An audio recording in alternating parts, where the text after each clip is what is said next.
Ito mga tropa, flex ko lang yung mga ibibreed natin para sa Alegre One Low Race Season 2. So may mga young bird din tayo, isasali naman natin sa ibang One Low Race. Ipapakita ko sa inyo.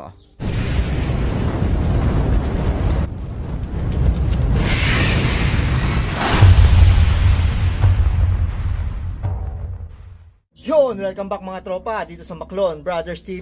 For today's video mga tropa kalpatis, papakita ko sa inyo yung mga balak natin i-entry sa One Low Race. Sasali rin tayo sa Alegre One Low Race mga tropa, kaya nakaka-excite. So tingnan natin yung mga balak nating isali mga tropa. Eto na nga mga tropa, yung mga young birds na isasali naman natin sa JNP One Low Race ha, Zambales mga tropa. So ito yung mga youngster na kinokondisyon natin. Kapupurga lang natin mga tropa. Yan, may mga bula-bulati doon sa baba. Yan, napatukan na rin natin sila. Yan ang mga itsura. Hindi sa amin lahat yan mga tropa kasi mabigat-bigat kung entry natin lahat yan. So may entry dito ang tropa natin, si Bro Robert Chu. Yan, shoutout sa bro. Eto, kinokondisyon na natin yung mga isasali natin. Tapos yung sa atin mga tropa nandito na rin. So yan, pinagsama-sama na natin para isang kondisyonan.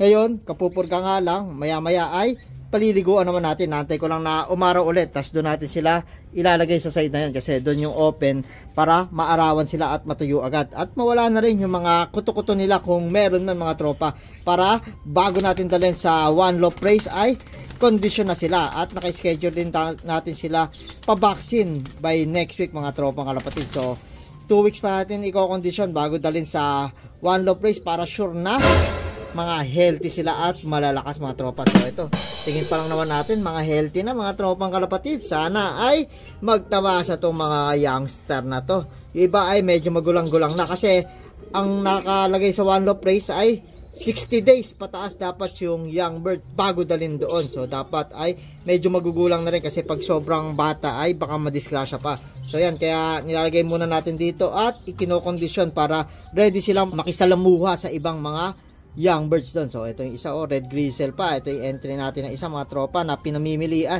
So yung tayo pinamimilian lang natin mga tropa ang kalapatis. Baka 3 lang i-entry natin at 6 dyan ay sa tropa natin. So depende rin mga tropa kasi 4 pa lang yung breed natin eh. Pag gagawin nating 6 sa susunod na batch siguro tayo magdadala, pero hinahabol natin ay makapagdala na sa mga unang batch para medyo magulang-gulang na yung mga youngster natin doon at makapwesto na. So ito yung mga kinokondisyon natin, JNP One Low Race mga tropa. So yan yun no. Ayun, may bakas pa ng ano, ng pagsuka sa pagpurga natin mga tropa. So ang daming may nilabas ng mga bulate. So sana ay nailabas ng lahat. So ayan, medyo umaaraw na. Lalaban naman natin sila. Lalabhan. So yan mga tropang kalapatis, napakaganda, makikinis na yung iba. Sana ay hindi lang sila maganda tingnan, sana ay magtamasa rin at maganda ang ipakita nila.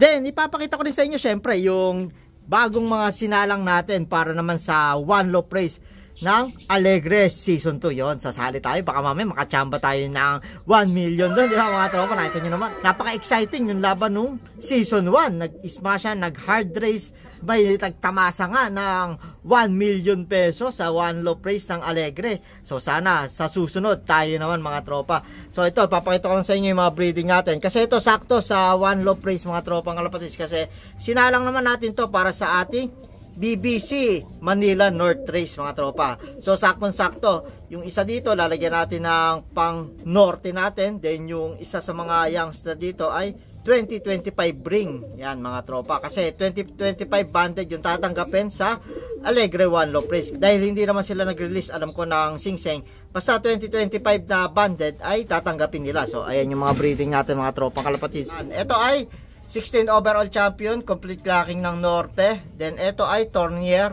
yung nakalimlim mga tropang kalapatids. Then ito, hindi ko pala naipakilala. Hindi ko na masyado napakilala. So ito ay inbreed na egayap, yung kak, at masili line yung hen naman natin mga tropang kalapatids. Tapos dito naman sa ating pangatlong binibreed ay Bastin line yung hen natin, at ito ay Sultan Kokok babae line mga tropa ni Boss Adrian Fernando. Yan yung mga sasalang natin. Ito yung tatay ng sprint race champion natin dati at multiple polling winner, naglabas na rin ng super set winner mga tropa at mga finisher. Dati sa golden pair niya nakakapares, pero pinaghiwalay muna natin sila para masubukan yung magkahiwalay na lahi. So ito yung dating kapares niya, yung golden pair natin mga tropa. So ito yung hen na Pogi line ni Sky Glory.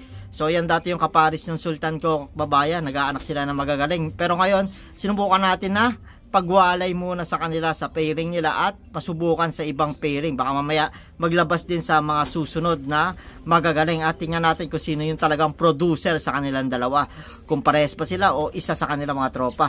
Pero ibabalik din natin sila sa pagiging golden pair nila kasi subok na sila mga tropa kahit sa pangmalapitan at pangmalayuan nasubukan natin. Talagang lumalaban naman. So itong kak na pinalis naman natin ay inbreed ng 13th overall champion mga tropang kalapatids yan.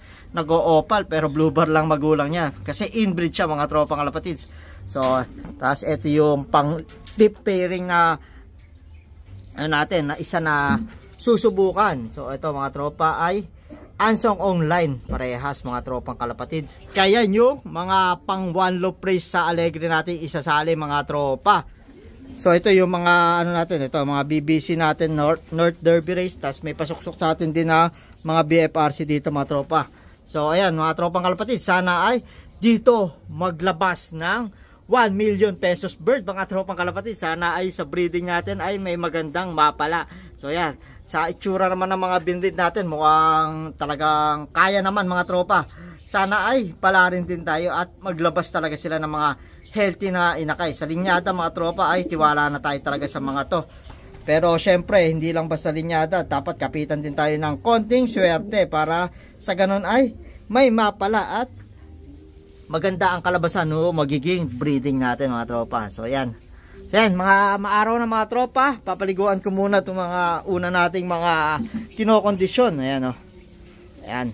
Ilan sila? 2, 4, 6, 8, 10. 10 pala to mga tropa. Yan. Paliliguan ko muna sila mga tropa para sa ganun ay matuyo agad doon kasi maya maya wala nang araw doon. So yan, paliguan muna natin sila. A few moments later. Mga tropa, tapos na natin silang paliguan lahat. So ayan. Medyo maaraw na rin dito, saktong-sakto at matutuyo sila agad. So yan mga tropa, yung mga kinokondisyon niya natin para sa one low race. Sana ay maging healthy at hindi sila magkasakit hanggat pagdala natin sa one low race. So i-update ko kayo sa mga susunod mga tropa hanggang dali natin sila sa one low race at para makita nyo hanggang pagdala natin sa kanila. So yan mga tropa. So dito ko na rin tatapusin tong video na to mga tropa. Kung ikaw bago ka sa channel namin, welcome sa Macloon Brothers TV. Kung ikaw nanonood ka at di ka pa nakasubscribe, subscribe ka na. Click mo na rin yung notification bell para updated ka sa latest uploads namin. Yun lang mga tropa, maraming salamat.